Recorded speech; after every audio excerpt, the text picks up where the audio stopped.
So in training, I've definitely been posting the numbers and doing the splits that I want to do, and in the pool and in running especially. And I just hope that I can put that together on race day and show. I really just want to show myself what I can do. The year that I did the 8:39 in Roth with Chrissy, and I was quite close to her, I knew I'd done the work, but I feel like I'm even a step above that. So I mean, I don't want to say times is a different course. Like obviously, I'm not going to go 8:39, but I'd like to just show myself that I can have a good run. I can run my 3 hours and I can ride my 5 hours and not be killing myself. And that's the goal, just to post the numbers that I've been doing in training and put it into a race. Now there's another factor on Sunday. It's your mum's birthday on Sunday. It is. It's Ruthie's birthday, and last year it was the day before, and I didn't celebrate it at all with her because I was too nervous. So this year I promised her that I'm going to do my best, and I'm going to endure more pain than ever to try and win this for her. Because if I do happen to be in second, all I'm going to be thinking about is I've got to do this one for mum and dedicate it to her. She's had a really, really tough last 12 months, and it's not been fair at all. So it's the least I can do for her. You're a good daughter. Now, a quick one. Out of either the current athletes out there at the moment or previous athletes, who's the athlete that you look up to? Oh, it'd have to be my coach, Siri. You sort of forget, when I was in the ITU doing the shorter stuff, she just started, and I only got to race a couple of times with her. And we rode with battery. Yeah. I don't want to be like PG and use all the battery. And I was sort of looking at some of her results and her pictures on her walls, and I was like, wow, 13 World Cups and a World Championship title. So I've got to say that I definitely look up to her.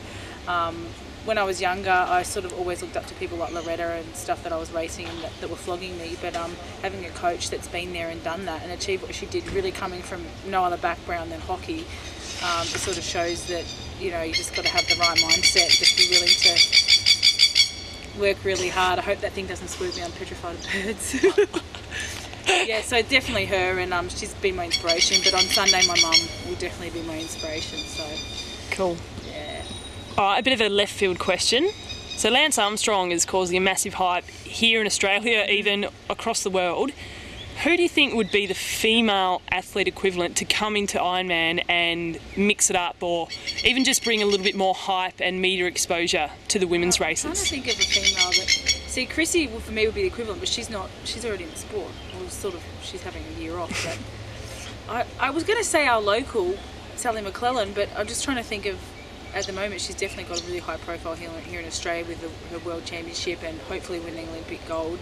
So for me, I'd be awesome if someone like her did it. But then you just mentioned like someone like Susie O'Neill, who's like, that'd be pretty cool if we could convince her to do an Ironman. But I think on Lance's level, oh God, it's really hard to say. I mean, Flojo, is she out of jail yet, or is someone like her? It's really no female athlete that has like that we get the attention that Lance has got, but I think there could be some chicks that might chick him, so maybe. Ooh. Never know. No, that's a big call, isn't it? I don't know. I kind of, in a way, I hope that Macca does beat him in Hawaii, because I just wouldn't want him to be able to rub that into us. Yeah. With the whole hairdryer call and stuff. Yeah. I don't know. There's really no one, is there? It's a shame. That level is.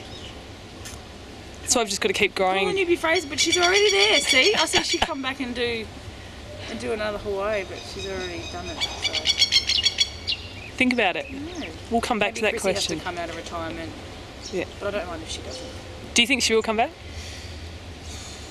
Why would she though? If I was her, I wouldn't want to. Yeah. She's done everything, unless she wants to go to the Olympics or something, which there's no reason why she bloody couldn't. Yeah. That's probably the only thing that's on her bucket list that she hasn't done. But why would you want to come back when you've done everything you can? I probably wouldn't. I probably want to have babies. No, I wouldn't want to have babies. But maybe she wants to have babies. Ooh. Imagine her kid. I said the only person that will ever be as good as you is if you and Tom Lowe have a baby. God help those triathletes that are growing up in triathlon, because she would kick their ass. Imagine that. Oh, brilliant. All right, we're going to leave it there. You've heard it, an exclusive witsup.com. Bek Keat has called it Chrissy's about to go out and have babies. You heard it here first. That's why she's actually pregnant. That's why she's left Ironman. I did wonder that. Well, all the very best for Sunday. We'll be cheering for you. Thank you. And we'll wait for you at the finishing line. At least there's no chance of me getting pregnant. That's one big thing. Why is that?